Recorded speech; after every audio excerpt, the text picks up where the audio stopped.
사장님, 에어컨 안 돼요. 네, 알겠습니다. 기사님 보내드릴게요. 출장비 5만 원. 기사님이 딱 한마디 합니다.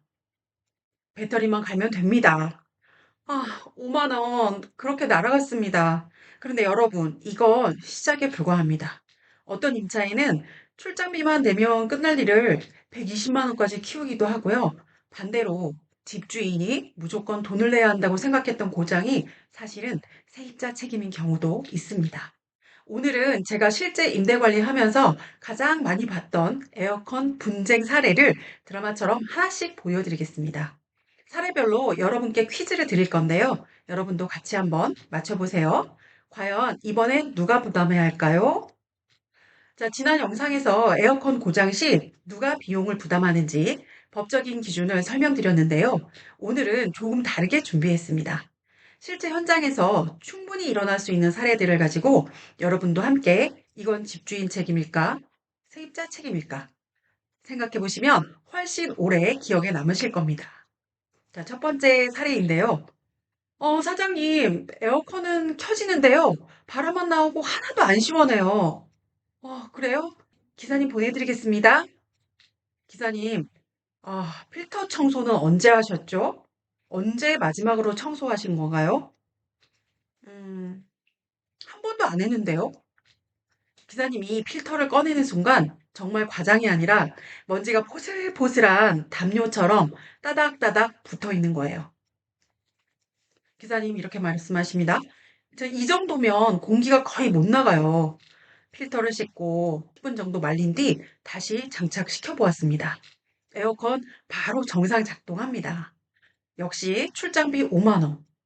자, 여기까지가 문제인데 여러분이라면 누가 부담해야 한다고 생각하시나요? 정답은 임차인 부담 가능성이 높습니다. 왜냐하면 필터 청소는 자동차 엔진 오일처럼 사용하면서 관리해야 하는 영역이기 때문입니다. 민법 제623조는 임대인에게 수선 의무를 부과하고 있지만 일상적인 관리까지 모두 대신해 주라는 의미는 아닌 겁니다. 그래서 필터 청소, 배터리 교체, 전구 교체처럼 생활 속 관리에 가까운 부분은 임차인이 부담하는 것이 일반적입니다. 그런데 다음 사례는요. 완전히 반대입니다. 한 저녁 8시쯤 됐을 거예요. 전화가 저에게 옵니다. 사장님, 죄송한데요. 에어컨이 아예 안 켜져요. 어, 오늘 입주하셨잖아요. 그동안 전세입자분 잘 쓰셨는데, 이상하다. 저 오늘 첫날이잖아요. 그래서 저 지금 더 당황스러워요. 기사님이 방문하셨습니다. 기사님 이렇게 말씀하시죠. 이거 우리가 이걸 PCB라고 부르는데요. 요게 나왔습니다. 그리고 지금 보니까 냉매도 거의 없어요. 수리비 70만 원. 여러분, 이번에는 누가 부담해야 할까요? 이번에는 임대인이 부담하는 것이 맞습니다. 왜냐하면 입주 직후 발견된 하자는 원래부터 존재하고 있었을 가능성이 높기 때문입니다. 입주한 지 이틀, 사흘, 일주일, 이 정도 안에 컴프레서가 갑자기 망가지거나 기판이 갑자기 고장날 가능성은 그리 높지 않지 않을까요? 그래서 이런 경우는 괜히, 그동안 잘 됐는데? 라고 다투기보다는 빠르게 그냥 수리를 해주시는 것이 오히려 분쟁을 줄이는 방법입니다. 그런데 말입니다. 참 분쟁 사례도 여러 가지인데요. 이번 사례는 정말 의견이 많이 갈립니다. 그때가 한 오후 3시쯤 됐을 거예요. 저의 휴대폰에 문자 하나가 도착합니다. 사장님, 에어컨이 너무 안 돼서 제가 기사님 불러서 수리 먼저 했습니다. 저 임대인인데요. 이러고 있는데 사진이 또 한 장 옵니다. 영수증이었어요. 금액은 65만 원. 그리고 마지막 문장, 입금 부탁드립니다. 계좌번호와 함께 또 문자 날라왔어요. 여러분이라면 어떻게 하실 것 같으세요? 아니, 아무리 더워도 그렇지. 집주인한테 허락도 안 받고? 아니야, 그래도 에어컨이 안 됐으면 어쩔 수 없잖아? 아마 의견이 이런 식으로 반반 갈릴 겁니다. 이 사례는 생각보다 굉장히 복잡합니다.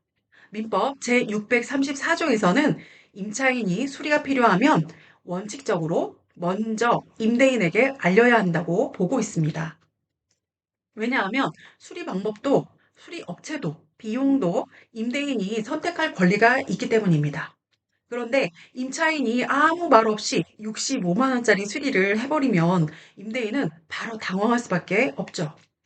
아니, 내가 더 저렴한 업체를 불렀을 수도 있는데, 아니, 나라면 이런 식으로 수리하지는 않았을 것 같은데, 라고 충분히 이야기할 수 있는 거죠. 그래서 그때 전 이렇게 했습니다. 저의 주거래 업체에 연락해서 상황 설명을 자세히 해드리고 사후 견적을 받아봤습니다. 벌써 얘기 들어보니까 수리 내용도 달라질 수 있었고 그에 따라 수리비 금액도 당연히 달라질 수 있었던 거죠. 결국 저는 임차인에게 수리비 전액을 인정해드리지 않았어요.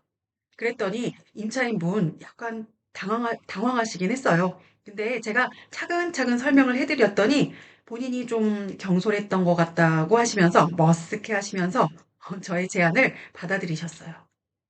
자, 이번에는 조금 황당한 사례라고 해야 할까요? 자, 이런 것들이 좀 기다리고 있습니다. 한번 들어보세요. 사장님, 에어컨이 갑자기 안 켜져요. 전원 자체가 안 들어와요. 그래요? 아, 기사님 보내드릴게요. 기사님 도착했습니다. 잠시 후 기사님이 웃으면서 나오십니다. 아, 이거 고장 아닙니다. 네? 차단기가 내려가져 있었어요. 차단기만 올렸으면 됐을 건데. 그래도 출장비 5만 원. 자, 여러분, 이 경우 누구 책임일까요? 차단기가 내려간 원인이 누전이나 설비 이상이라면 정확히 확인해보고 또 만약 이런 상황이 원인이었다면 임대인이 부담해야 할 수도 있습니다. 하지만 단순히 사용 도중 차단기를 올리면 해결되는 상황이었고 특별한 설비 이상이 없다면 이번 출장비는 임차인이 부담해야 할 가능성이 높습니다. 그래서 이런 경우에는 기사님께 왜 차단기가 내려갔는지 원인까지 꼭 확인 받으셔야 합니다. 무조건 고장이라고 생각하고 출장부터 부르면 괜한 돈만 쓰는 경우가 생각보다 많습니다. 그래서 에어컨 안 된다고 연락받으시면 우리 임대인분들 당황해가지고 무조건 기사님부터 부르시는데 우리 그러지는 말자고요. 차단기가 내려갔는지, 리모컨 배터리 상태는 어떤지, 에어컨 전기 콘센트는 제대로 끼워져 있는지 등등 이런 상황을 먼저 확인해 보도록 임차인에게 알려주셔야 합니다. 자, 다음 사례인데요. 조금 다른 이야기입니다. 이번에는. 사장님, 에어컨이 시원하지가 않아요. 기사님 방문해 주셨죠? 방 안을 둘러보셨어요. 창문 활짝, 베란다 문도 활짝, 아니, 주방 창문까지도 열려 있었더라는 거예요. 그리고 에어컨은 18도, 강풍. 그때가 진짜 더운 한여름이었거든요. 임차인분 말 들어보니까 더워서 그랬다고 하시면서 24시간 풀가동하셨대요. 기사님, 아니, 이렇게 사용하시면 실외기가 계속 과부하 걸리죠. 음. 아니, 에어컨을 이런 식으로 계속 사용하시면 당연히 모터 손상도 오고, 실외기도 팬 돌아가는 모터 들어있으니까 같이 고장이 나겠죠. 수리비 90만 원. 이런 소리 절로 나죠. 그때 저도 그랬습니다. 정말 당황스럽고 일을 어찌해야 하나 난감하기도 했습니다. 여러분, 이번에는 누구 책임일까요? 많은 분들이 에어컨 오래됐으니까 집주인이 책임져야죠. 이렇게 생각하시는데요. 꼭 그렇지는 않습니다. 기사님이 사용 환경 때문에 고장이 발생했다고 판단한다면 임차인의 과실이 인정될 가능성도 있습니다. 감정으로 싸우는 것보다 전문가의 판단이 훨씬 큰 힘을 발휘할 때도 있는 거죠. 그래서 그때 저는 기사님에게 소상히 물어봤어요. 이 고장의 원인이 대체 무엇이냐? 이런 일이 자주 있는 일이냐? 등등이요. 사실 그때 기사님도 좀 적잖이 당황하신 듯 하긴 했어요. 이 부분의 책임을 잘 판단해야 했기 때문에 그래도 저는 쉽게 넘겨버릴 수 없었던 거죠. 그래서 그때 저는 기사님에게 상세한 기술 보고서를 발행해 달라고 부탁드렸어요. 이 보고서를 근거 자료로 해서 임차인분에게 차근차근 설명드렸고 에어컨의 주요 부품에 무리를 준 상황에 대해서 임차인분 결국 인정해 주셨습니다. 자, 이번 다음 사례는 집주인 입장에서 조금 억울한 이야기가 될 수도 있을 텐데요. 자, 그때 저에게 이런 전화가 옵니다. 사장님, 에어컨 아예 안 켜져요. 기사님 방문하셨죠? 기사님이 이렇게 말씀하십니다. 교체하셔야 합니다. 실외기 수명 종료, 컴프레서, 즉 압축기가 노후됐다는 거예요. 교체 비용 얼마 나온지 아세요? 110만 원. 자, 이번에는 누가 이 비용을 부담해야 할까요? 아니, 2년 동안이나 쓰셨는데 왜 제가 다 부담해야 하죠? 이건 솔직히 임대인분이라면 저의 이 마음을 제가 왜 이렇게 얘기했는지 저의 이 마음을 이해하실 수 있을 겁니다. 하지만 법적으로는 노후화가 임대인의 책임이라고 해요. 임차인이 정상적으로 사용했는데 설비 자체가 수명을 다했다면 그건 임차인 잘못이 아니라는 거예요.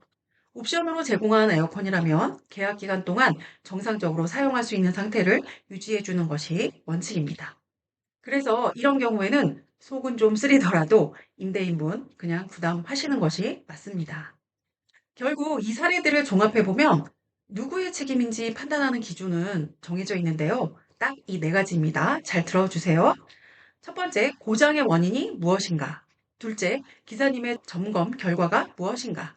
셋째, 에어컨 관련 계약서 특약은 어떻게 작성되어 있는가? 그리고 넷째, 입주 당시 상태를 확인할 수 있는 증거가 있는가? 이런 것들입니다. 그런데 사실 오늘 말씀드린 내용들을 보시면요. 에어컨 고장 난 거 자체가 문제가 아닙니다. 진짜 문제는 뭐냐? 누가 부담해야 하는지 기억이 안 난다. 언제 고장 났는지 기록이 없다. 입주할 때 상태가 어땠는지 증거가 없다. 카톡을 어디서 했는지 못 찾겠다. 이런 것들 때문에 임차인분하고 임대인분들 또 싸우게 되는 건데요. 임대인분들 생각해 보세요. 에어컨 하나만 그런가요? 세탁기, 냉장고, 보일러, 도어락, 전등, 누수, 등등 굉장히 여러 가지 항목입니다. 세대가 한두 개면 기억할 수 있습니다. 그런데 세대가 늘어나기 시작하면 그때부터는 관리가 아니라 기억력 싸움인 거예요. 저번에 이거 수리했었나? 이 세입자가 언제 들어왔지? 월세 입금 됐나? 계약 만료가 언제였더라? 가물가물. 자, 이런 것들이 계속 쌓입니다.